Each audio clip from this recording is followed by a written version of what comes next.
Welcome to After Further Consideration, a DEI-focused podcast brought to you by Enrollify and Element 451. I'm Dr. Cody Nielsen, Executive Director of Convergent Strategies and Higher Education faculty member. And I'm Dr. Tomika Ferguson, Assistant Dean for Student Affairs and Inclusive Excellence, and an Assistant Professor at Virginia Commonwealth University School of Education. We're sitting down with seasoned change leaders for candid chats about responsive leadership, addressing campus crises, navigating institutional shifts, and fostering sustainable change, all through the lens of equity and inclusion. Join us every other Tuesday to learn about these leaders' real-life challenges, lessons learned, and the innovative solutions they develop to tackle these complex issues. Our goal is to help you drive positive and inclusive change on your campus. After Further Consideration is a part of the Enrollify Network, a community of innovators, thinkers, and doers dedicated to revolutionizing higher education. Learn new skills, find your next big idea, and network with the industry's best minds at enrollify.org. Enrollify is presented by Element 451, the next generation AI student engagement platform, helping institutions create meaningful and personalized interactions with students. Learn more at element451.com. So our guest today is Dr. Kimberly Griffin. Dr. Griffin is the Dean of the College of Education at the University of Maryland. Since joining the college as an Associate Professor of Higher Education in 2012, she has continuously served in leadership. She's been on the Dean's Council and the leadership team as an Associate Dean. She's previously had roles at Penn State and Stanford University. She describes herself as a problem-based researcher, and her work aims to promote access, equity, and justice in higher education. She's previously served as the editor-in-chief of the Journal of Diversity in Higher Education, and she has done so much work that has been recognized nationally that's impacting higher education. And so, Dr. Griffin, Kim, we are so glad that you're here with us. How are you today? I'm good. Hey, y'all. It's good to see you. I'm so happy to be with you. Yes, no, this will be a great conversation. Cody and I have been anticipating this for a while. So we're glad that with all of the busyness happening, that you've been able to join us. And so our conversation today is going to be so good because just as we were talking before we hopped on, there's so much to unpack about your identity and who you are, the various roles that were described in the bio. And so before we just get started in talking about what you've done, we really want to hear about your leadership story and your journey, how you got to your current role. So could you kind of share that with us so that we're able to learn more about how did you become a dean? The question I ask myself every morning, how did I end up walking into this office? It's a really good question. And I think there's a way I can tell the story that it all seems very intentional and like this was always the plan and that, one step followed the next. And, I magically walked into the dean's office, but it was far less intentional than I think it reads on paper. I started my career in higher ed knowing I wanted to be in senior leadership, or at that moment, I should say, I wanted to be in senior leadership. My interest in that ebbed and flowed across my career. But, I entered my PhD program with this notion of, I want to be a provost. I want to be a, VP of grad studies. That I wanted to be somebody who was, really in a position to help institutions help others thrive. I think that, my sense of purpose around that has always been really consistent. And was told / convinced early on that path included a faculty role, that, being a good professor ultimately was going to open any doors I wanted to leading at an institution in any way that, that would be really meaningful and significant to me. So I was in my graduate program and, at the same time kind of finding that I really was passionate about, as you said, Tomika, problem-based research, that I really liked the idea of better understanding what were the challenges that we continued to face, particularly related to access, equity, increasing diversity in higher education. But how could we look at those problems in a different way so that they were actually solvable? Like what things did we not understand that were keeping us from creating environments and contexts that allowed people to reach their full potential?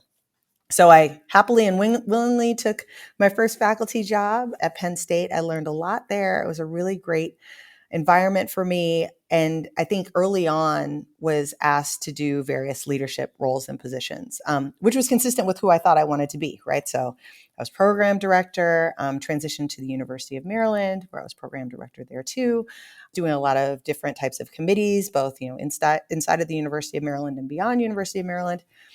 And there was definitely a point in time where I felt like, I just want to do my scholarship. Like I want to be a leader in that space, that I want to do work that could be translated in ways for other academics to make use of, but that's not the space that I want to occupy.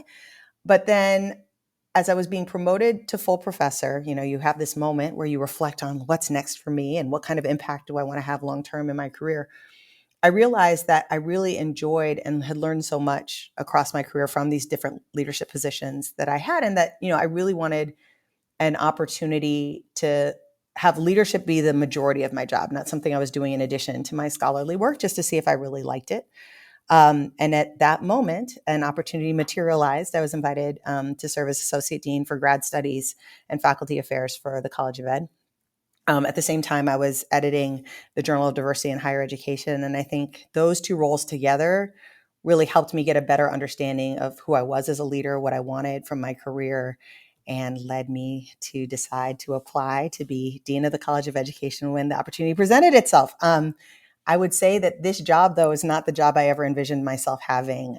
For all our higher ed listeners out there, higher ed scholars usually aren't deans of colleges of ed. They're usually spaces for pre-K through 12 focused folks. So I think I had a little bit of a imposter moment or identity crisis moment that is like, but this isn't what higher ed folks do. That, certainly, VP of faculty affairs or grad studies might be the path for me, and not necessarily the College of Ed, but I would say at my institution and for my college in particular, where there is a deep commitment to impactful work, equity-focused work, really helping people translate their work into something actionable in community to promote thriving, that just felt like the perfect fit for me. So that's how I ended up here. As a current assistant dean, I laugh a lot when people think that individuals who come from higher ed research would not make the best administrators. We literally have degrees in college or experiences studying the very institution we're working at. So I find it often not off-putting, but confused. It's like we study these problems and know them more Yeah. intimately and can give you data. So you're going to talk to us. Why not have us lead in those spaces? No, I totally feel you on that. I've had these moments where it's like, oh, wait, that thing that I learned in class, like Bob Birnbaum got it right. This university runs exactly the way he said it runs. Like these insights into, how decisions are made or the speed at which institutions move. I find myself at meetings often, particularly when, I'm with my colleagues who focus on, K through 12 policy or pre-K through 12 policy beyond our campus, saying like, hey, full disclosure, I've had a steep learning curve in terms of educator preparation and what happens, in pre-K through 12 education, deeply invested in that work. But I am a higher education researcher, and what I do know and understand deeply and intimately is how what you're asking of us is going to require us to change and move, and the different levers that are going to need to be turned for us to do that work, and that it might look like we're dragging our feet or that it's taking too long, but that's just how organizational change works. That's how higher education functions. So I think being in that space has actually been a secret superpower that's been really helpful in my work. I think we can turn this episode into the self-promotion of higher education professionals for deans of colleges of education. Listen, Where's the hand clap in the audience? Like Right. that sound right now. Please do. We know stuff. Listen, any leadership role, I can't tell you how many times I raise my hand in the meeting and say, so there is a whole field. There are experts right here on campus who can help answer your question. Please put so-and-so on the search. Please ask so-and-so before you lead any policy that tackles this idea, because they are a national expert in exactly the question you are asking. And we've just tried to be more thoughtful and intentional on how we create a platform for those colleagues, certainly here at the University of Maryland, but beyond, like, there are people with real answers to your questions about how to change higher ed, like right here, right on campus. Save our consulting dollars. Yeah. We right I here. mean, I think there's like a dozen conferences that I think a submitted proposal for a session could look good for. So good. Um, so with all of our work, and obviously you're straddling all of these lines, I want to sort of talk about these like various identities that you sort of have to hold. I mean, you talked about this idea of the scholarship professor, Dr. Dr. Griffin, and now you're the Dean Griffin. And I want to sort of hear a little bit about how do you have to parse those sort of things out as a part of your work? Usually when I'm asked to do something, I ask like, so you want to talk to Dr. Griffin today or you want to talk to Dean Griffin today? Particularly if I'm being asked to like sit on a panel or to give a talk. Because while I think my scholarship and my academic work, whether, I'm talking about mentorship or, diversity and equity in science or professional development or whatever it is that I might be studying, I think that work definitely guides how I lead. What I might say as Dr. Griffin looks somewhat different from what I might say as Dean Griffin, who's representing the University of Maryland College of Education and the University of Maryland more generally. I think in the mix with that, though, is just Kim or just Kimberly, right? Like the Black woman who's a wife and a mom and like is just myself. And it's really important that I'm able to show up as Kimberly, whether I'm Dr. Griffin or Dean Griffin, but depending on the context I'm being invited into, how I show up might look a little bit different, or what I might feel at liberty to say, or the contribution I might be able to make looks a little bit different. So there are times when I'm just like, well, I'm going to put my Dr. Griffin hat on and offer some insight in this direction, or my Dean Griffin hat is on right now. But I'm always mindful around, particularly we're having a conversation in our college right now about like mentorship and how we really shift how people engage with each other around mentorship. And then always kind of jumping back and forth between, so this is my area, like this is something I actually know a lot about and I want to talk about it and I want to share all of the scholarly insights that I have about it. But I'm also mindful that, my role in that space is around how I create the context for structural change, for cultural change that's going to support relationships more generally. And I don't want to take up too much space with my scholarly perspective. There are other scholarly perspectives. There are other people who have expertise in that space. And I don't want it just to be, well, based on, Dr. Griffin's scholarship, Dean Griffin is going to do this. That I really want a more inclusive conversation. So I'm always kind of jumping back and forth between both. I appreciate that because there aren't a lot of people who have the privilege to serve in these leadership capacities. And the very nature of the problems that are hitting their desk is around the thing they've spent, their 10,000 plus hours becoming an expert in, right? And so you creating space for others and being conscious of that, I think is a testament to the type of equitable leader that you are, because I've been in spaces, not even within higher education administration or faculty, where the expert has done the same thing their whole lives and they feel like they are the supreme testament. This is what you're supposed to do. I am the foundation. And it becomes very limiting because you feel like you can't contribute. We can't be innovative. We can't create change that is more inclusive. And so it does limit the outcomes and the solutions that are generated at those tables. So I just appreciate having a leader who's so well published and well known and impactful in their work say, it's not just my ideas. I think that that's an area of humility that a lot of people can resonate with. It's like, hey, we have good ideas too, different lived experiences. I just appreciate that point. No, I really appreciate your appreciation. I would say one of the things that I learned along my leadership journey is that, just like we're higher ed scholars, right? And that really teaches us a great deal about how to navigate in an institutional space.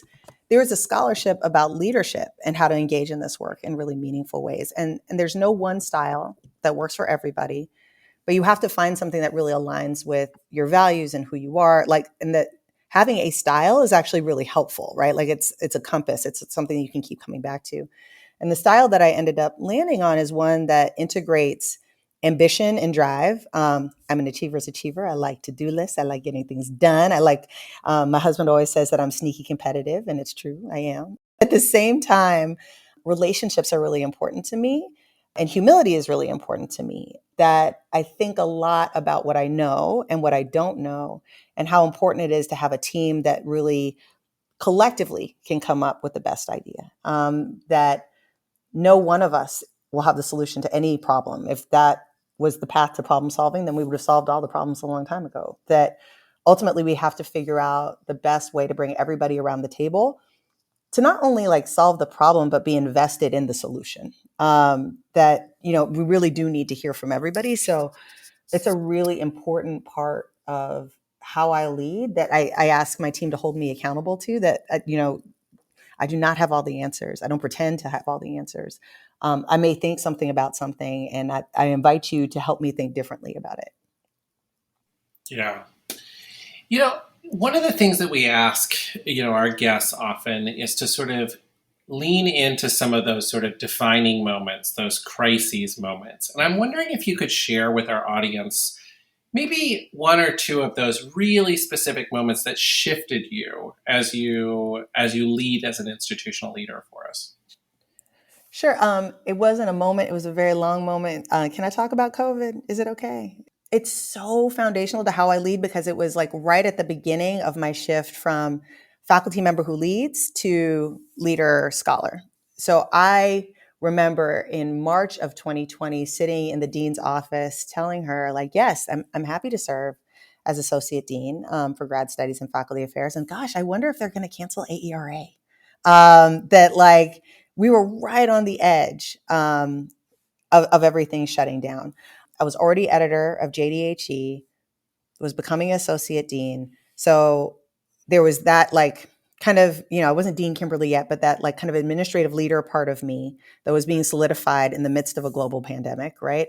The scholarly part of me who studies diversity and access and equity and justice in post-secondary institutions was very attuned to understanding like, so what are the implications of this global pandemic on all of those different things? Not only how we do the work, but how we translate that work, that scholarship into practice. And then the Kimberly part of me had a 1.5-year-old whose daycare was shutting down and was going to be responsible, along with my husband, like responsible for caring for this young person in our home and juggling all of those different things at one time. So scholar me wanting to make a contribution, wanting to be part of the conversation around like, what needs to be studied, what needs to be understood right now to translate to informing practice. Leader me wanting to help, wanting to be very present with graduate students and faculty at that time, helping them just think through how they were going to navigate this time. How are we going to change policy and practice to align with their real needs in real time? And then like Kimberly me just trying to keep me and my family alive, like literally just like trying to hold it together from day to day and figure out what kind of like work schedule is going to work. How can Ev be on the Zoom? Like it was just all of those different pieces just so defining how I thought about what leadership is. Where's the room for all of us as like whole humans in the midst of leadership? How do we support other people, not only in practice, but in policy? Like, how do we change policy to support people? Really just defined how I think about leadership. Like, I can't forget that time. I can't forget that we're whole people, and that we always need to keep in mind the extent to which we're able to succeed at work is so intimately tied to who we are, and our whole lives and what's happening in the world beyond just, what's happening on campus or happening in our work. I feel like I can relate to so much. And I saw Cody nodding as you were talking because it really was a defining moment. But starting to become a leader right before the pandemic, you made a conscious choice and had an idea of what meetings you were going to have, how you're going to navigate like all the committee work. What were some of the shifts that you had to make in those relationships with faculty and other leaders that you feel like you still either have or that you can't do that anymore? I'm really interested in that negotiation. Yeah. So the first thing I think of is that so much moved online, right? Like that we moved to like, oh, we'll do meetings online, we'll teach classes online, like everything will be online. We don't necessarily need to be present in the building, and we need to think about like community in new ways. And I was in for that and supported that. I mean, it was hard for me to be present in the building at that particular point in time. And just even thinking about like, well, whether or not it's necessary. And I think coming out and through the pandemic, I had a different knowledge and appreciation for what in-person meant for relationship, for community building, and what it meant for having like actually hard conversations about things. That if we wanted to be transformative, if we wanted to think outside the box, if we wanted to ideate, if we wanted to disagree with each other, I became very aware very quickly that that happened different when we came together versus when we did it online. But that you had to sell it in a different way, like that you had to show that you understood why people might want to be at home for safety reasons, for convenience reasons, and really kind of give them that deeper understanding of like, I know we did it. And just because we did it and it kind of worked, that doesn't mean it was the best alternative. Like, let me offer you a new way of understanding why we need to come together. And the second piece that's really kind of tied into that is the notion of community and what it means to intentionally build a community. That I feel like we rarely get an opportunity. We didn't start from scratch, but I almost felt like we did, right? That, folks were pre-pandemic times. In the pre-pandemic times, like we had a community and maybe it was accidental. Like it was just the community we had. It worked for some people. It didn't work for others. But, we had a community of sorts. So then we have this time where everybody is at home and kind of has to be at home. And we're inviting them back. But what are we inviting them to? How do we want to show up with each other? How is this an opportunity to create new norms, new behaviors, new expectations, and have different conversations about how we want to be with each other? And that even when it's unintentional, that's intentional too, that we really have to think about what kind of community we want to be. So as we went through the strategic planning process as a college over the last year, we talked about our goals and what we want to achieve, but throughout it, we kept coming back to what kind of community do we want to be? What values do we want to hold ourselves accountable to? How do we want to work together? Because the kind of community we are is really, really linked to the impact that we're able to have and the work that we're able to do. So I think while, I do not want to recreate COVID or the pandemic or any of those things, it really forced me to think about some of the things that we take for granted or some of the things that just kind of happened, because we almost got a do-over to think about like, okay, well, when do we use technology and when do we don't? And how do we think about the norms around that? And when is a Zoom meeting okay? Like what kind of information is communicated just fine digitally, whether we're talking about an email or a Zoom? What conversations do I really want to have in person? How does that mean my team meetings are different? If I really want, transformation to take place. And if we want to create a community, what pieces do we have to put in place and put in place on purpose for us to really be connected to each other in the ways that I think will actualize the transformation we want to see? You do such an excellent job here for Tomika, just for ourselves, because one of the things that we often ask people about is to sort of apply this sort of equity focused lens. And as you're talking about this authentic community, you're thinking about what is our purpose here, like all of those things sort of come into focus. So I think I'm going to jump to the next part of this, and that is the part where we start asking you about what are some of those actionable strategies that sort of apply in that space. So what happens once you make those decisions on what you want to be and move that into motion? Equity means different things to different people. So I'll share what it means to me. Equity for me means acknowledging that different people need different things and committing to ensuring that those needs are met so that everyone has equal opportunity to thrive. That for me is just like at the core of my equity perspective, and that it's my responsibility that if there's any kind of disparity or anything, if folks aren't able to perform, that the first place that I'm pointing a finger is at myself. And in what way have the structures failed them? In what way have I not provided the support necessary for them to be successful and thriving? So if we take that kind of perspective, right, like, all right, well, we know that we want everyone to succeed. We want everyone to thrive. We know different folks need different things. And we want to put those things in place, then that means that no one strategy, no one thing is ultimately going to create a sense of community or going to create conditions for everyone to thrive. Different people are going to need different things. So one of the things that we put in place is really just being intentional about listening to our community and what their needs are.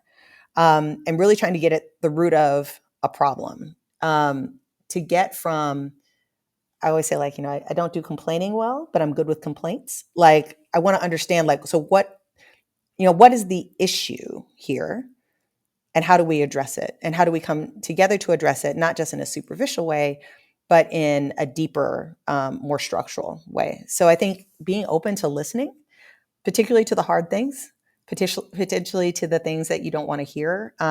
Always tell people I can't solve a problem I don't know about. So I think being active in kind of lowering the stakes on someone telling the dean bad news, like I'm not the wicked witch of the West running around saying like, I don't want to hear no bad news. Like I want to hear the bad news too. We can't fix the bad news if I don't know anything about it.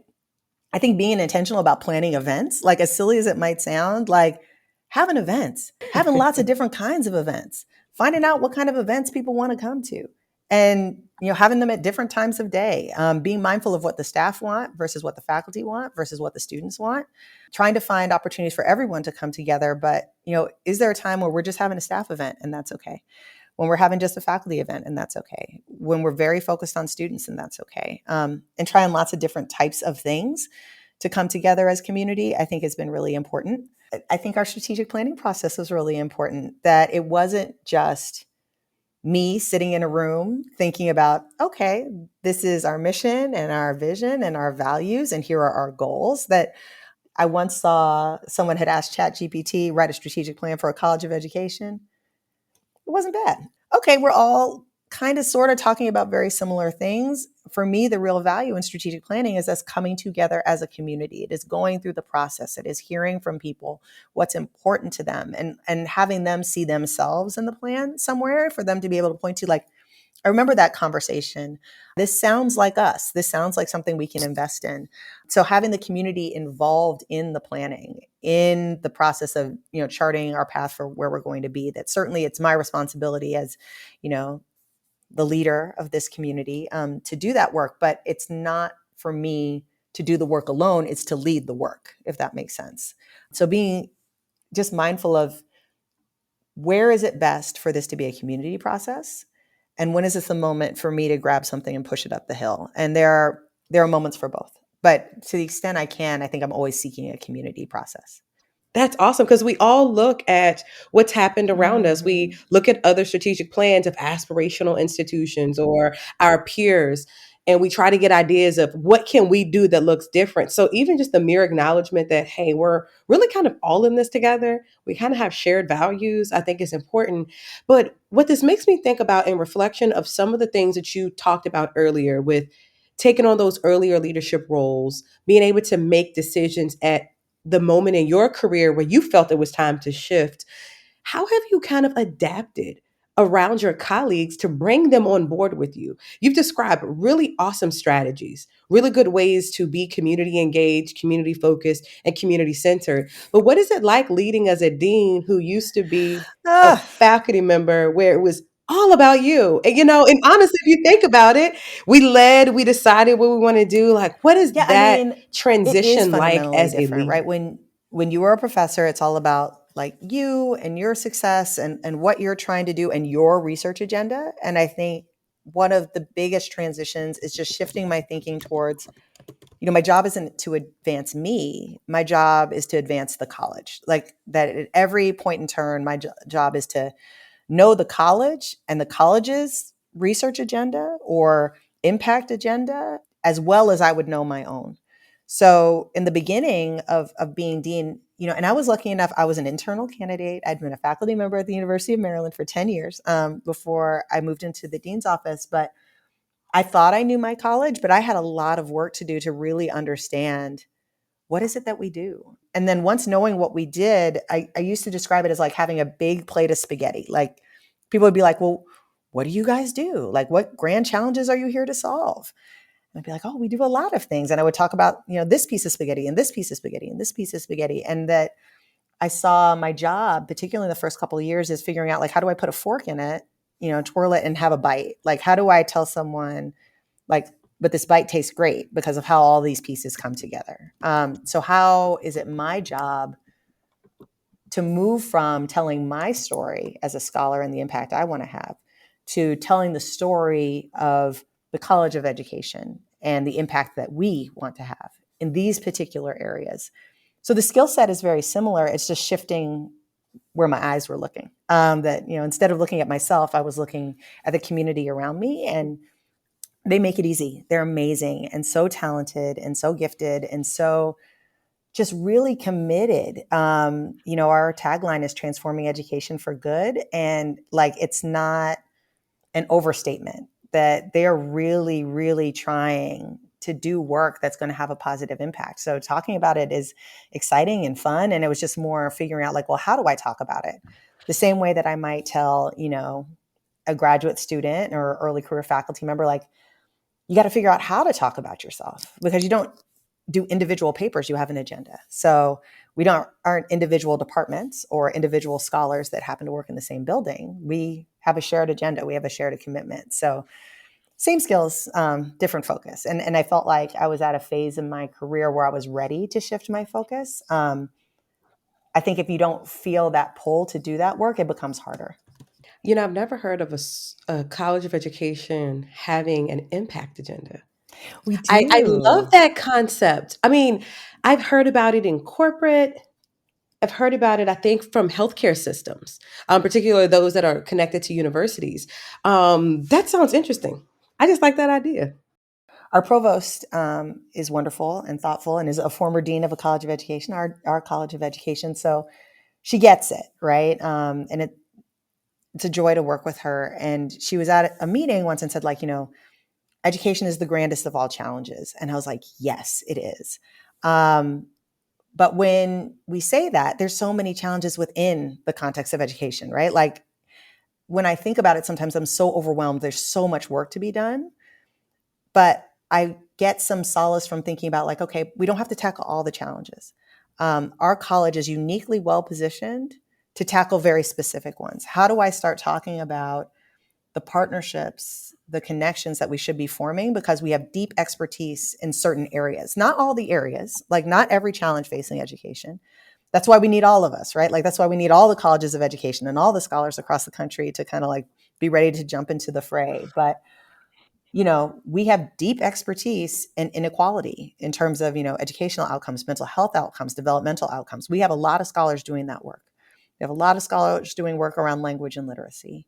We have a lot of scholars doing work around the educator workforce and around STEM teaching and learning and around civic education and engagement and strengthening democracy. Like that, those are the areas that I can put my stake in the ground and guarantee that I can connect you with someone in our college who's doing work in that area that can help transform education for good. And for me, it feels grounding and also feels like, okay, this is something I can wrap my arms around, that if someone comes to us pursuing a partnership outside of those 5 areas, that doesn't mean necessarily that we wouldn't pick it up, but that I could say like, okay, I can try to connect you with someone, but these are the areas that we really feel like we can be of most help, that we are in the struggle for all of it. Like we are committed to everybody's thriving, but these are the areas that we feel best positioned to help in. Kim, I'm so thankful that you're sort of talking about this from these angles because I just keep hearing the word perspective come into my sort of like in the back of my mind. So that ability for the dean to step back, give the perspective. For you all as a collective group of deans of schools of education, there are many, folks out there to think about this and say, this is the field and here we are with scholars and sort of provide us with the wisdom that are sort of on the ground, those of us that are young, faculty that are sort of like, we got their head in the ground. This is our job. We're supposed to get this like tenure, we're all doing this, but we all have agendas. How do we fit into a larger scope? And I think that guidance. And, it just so happens you have a new book out about this mentoring stuff. And I feel like, the term mentoring is out there. So can you tell us a little bit about this work that you and your colleagues have done around mentoring for folks? Oh my goodness. Mentoring is like my passion project. I've been studying mentoring and mentorship for the majority of my career. My dissertation was on mentorship.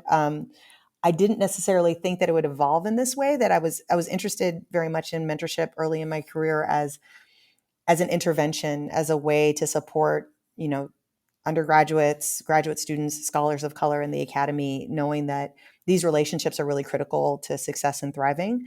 I think as I did more and more work in that space, I came to understand that they're critical actually to everybody's success and thriving. That we often focus on scholars from marginalized and minoritized backgrounds because either they don't have access to mentorship or they have access to poor quality relationships, or they're asked to do it more than everybody else and carry the burden of that work. So it made me want to better understand the dynamics of how relationships worked and how we could offer advice and guidance, particularly to faculty members, to engage in relationships in ways that benefit everybody, including them. That, like, I want faculty members to feel the benefits and rewards of mentorship, just like their mentees, whether we're talking about, earlier career scholars that are already in faculty roles, postdocs, graduate students, undergraduate students. So I was so honored when Brad Johnson invited me to co-author the third edition of On Being a Mentor. His book sat on my desk while I wrote my dissertation, so it feels like the weirdest full circle dream moment ever to be the co-author of the third edition. And it was truly such a beautiful partnership, and to have the opportunity to work beside someone that I've considered, a role model, a possibility model, and a mentor in many ways, to add something to his book, to a text that I already considered near perfect. But the work that we really did in this edition of the book was moving from a perspective of, okay, you're mentoring and you have these core principles, and then how do you apply these principles to different types of groups, to identity and recognizing identity and working towards equity as being a fundamental component of any mentoring relationship. That whether you're engaging with someone who shares your identity or doesn't, you have to be mindful of who they are from a holistic standpoint to be able to support them in the ways that they need. That leaders have a role in supporting mentorship, that it's not just troubleshooting and problem solving individual relationships. It's thinking about how are you creating a context where the organizational and structural dynamics of higher ed, which y'all know well, get in the way of good mentoring relationships happening. How do we keep that from happening? So how do we create policies and strategies and tenure and promotion policies in particular that support good, deep mentorship? So it was just such a joy to take what we knew from the scholarship of mentorship and try to put it into actionable chapters that we hope will help to transform the academy and help make environments more equitable and supportive.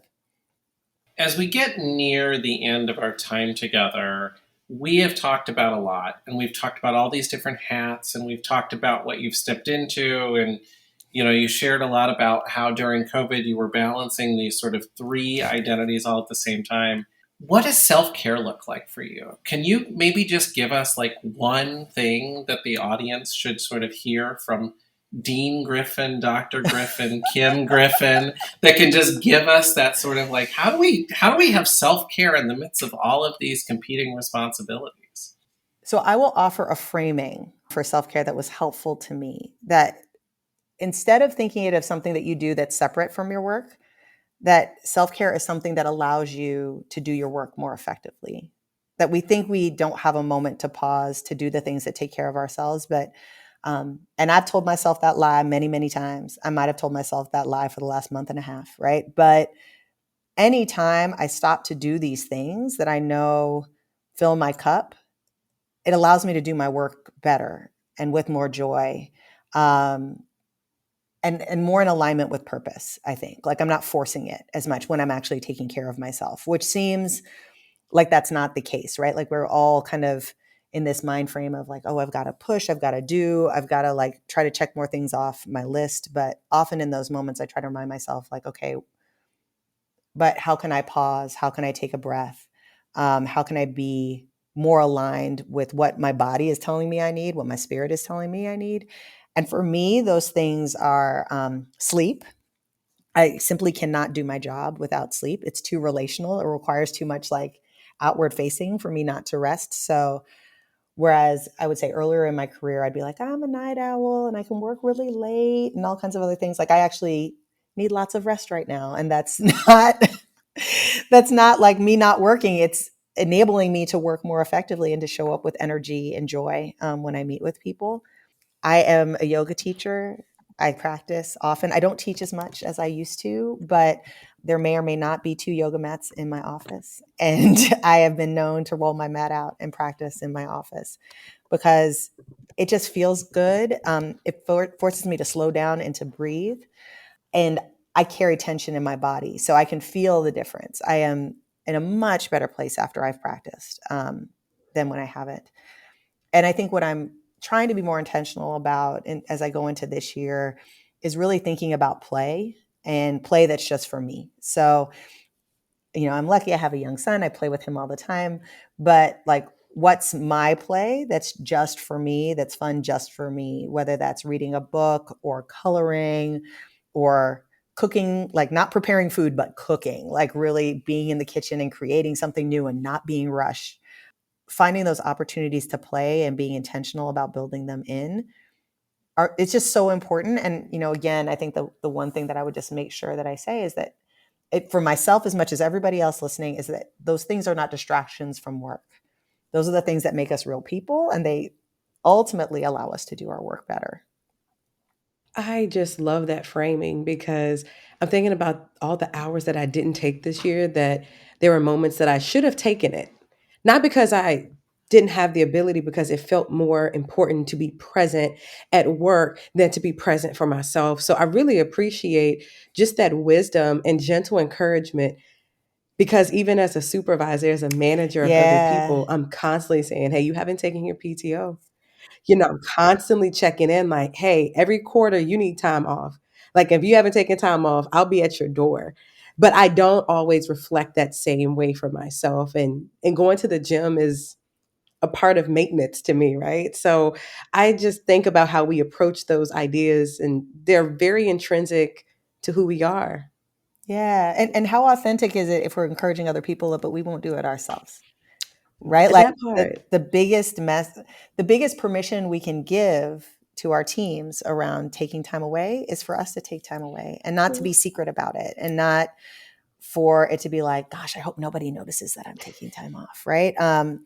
That I was real clear about when my summer vacation was, that my team knows that I'm a yoga teacher and that I like to practice, and that, some days at 4:00, the door is closed because I'm on my mat. That's okay. That most weekends, I'm not online because I'm with my kid.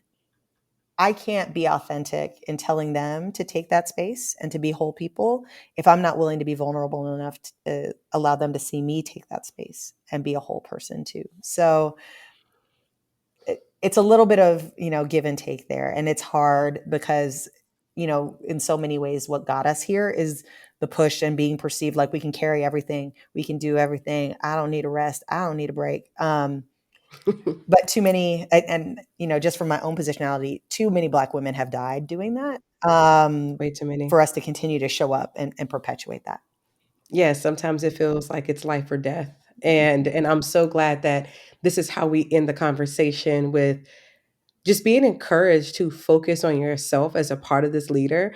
And when you say, doing these breaks actually makes me feel whole, that means that Dr. Griffin, Dean Griffin, and Kimberly can be whole with yoga. Yes. And I hope that you do yoga today. And we just appreciate you so much. All of the nuggets and wisdom you've dropped are going to be so powerful. So thank you so much for just your time and your candor and everything that you shared with us. I'm certain that the folks listening are taking notes and just pulling so much from your lived experiences. Goodness, it's been such a joy. Thank you all for inviting me. I'm honored. I'm just like, people want to talk with me about things? Always.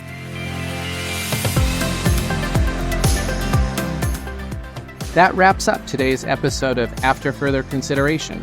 We hope our conversation has sparked new ideas and provided valuable insights for your own work in advancing diversity, equity, and inclusion on your campus and beyond. Thank you for listening in. Remember, fostering meaningful change is a journey. Be encouraged and keep pushing the boundaries of what's possible in creating a more inclusive educational environment. After Further Consideration is a part of the Enrollify Podcast Network. If you like this podcast, chances are you'll like other Enrollify shows too. Our podcast network is growing by the month, and we've got a plethora of marketing, enrollment, and higher ed technology shows that are jam-packed with stories, ideas, and frameworks, all designed to empower you to be a better higher ed professional. Our shows feature a selection of the industry's best as your host. Learn from Brian Piper, Allison Tercio, Eddie Francis, and so many other of your favorite leaders in higher ed.